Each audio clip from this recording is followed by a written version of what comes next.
I thought I'd talk today about the origins of the modern trumpet. We started off with the only trumpet available being the natural trumpet. This is one I made myself from sheets of brass. It took a long time at a trumpet making school in Indiana. And this has relatively few notes, as you know.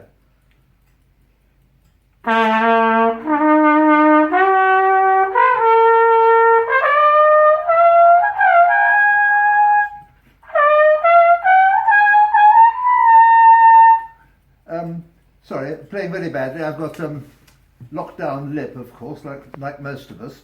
Anyway, that's all the notes that this can play. You can play a surprising number of tunes on the natural trumpet, but there are the notes that it has naturally, and that is it. A lot of them aren't in tune, and we have to do without them.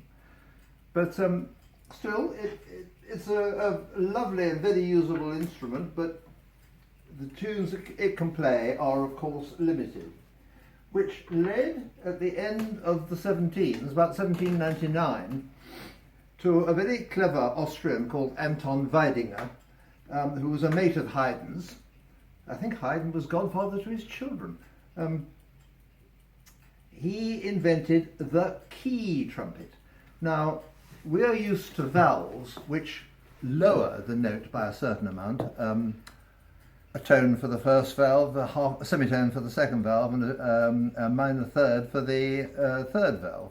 Now, Weidinger hadn't thought of valves at all, but he did know from flutes and oboes and things that if you make a hole in a musical instrument, a wind instrument, depending on where you put the hole, you can raise the note.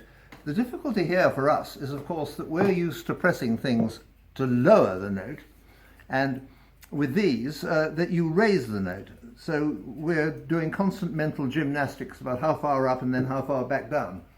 But anyway, this plays exactly the same notes as the other one, and if you don't touch them.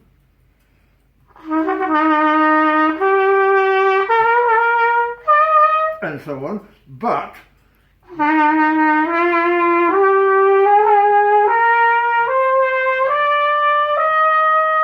and this was the first time ever that a trumpet could play a complete natural scale. In fact, it can fill in all the tones in between except one.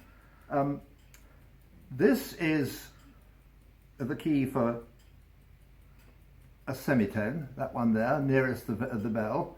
The next one is a tone. The next one is a tone and a half. If you want a full third as opposed to a minor third, you would have to have it about here. But since it's on this,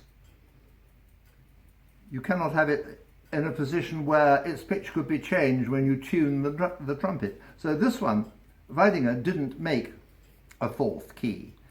That means if you go right down to the lowest note of this trumpet, now if you want to go up from there, you can go, that of course is the G below bottom C. If you go up from there, you go,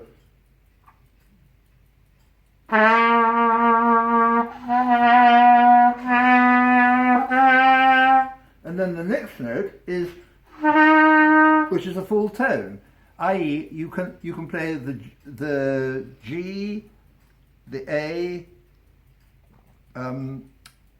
flat, and the A, and the B flat, but what you cannot do is play the B, because it's the fourth one which doesn't exist. And if you look at the Haydn's Trumpet Concerto, there is one note which does not feature in it, and that is low B, below bottom C. But this was the very first time that brass players could play chromatic. This instrument is a copy made by me of the very first instrument ever. And it's actually remarkably effective. It's very difficult learning these, but they are so much easier to make than valves. You can see there's nothing much to those at all. And we all know Haydn's Trumpet Concerto and the hummel can also be played on one of these. Okay, that's it for the birth of the modern trumpet.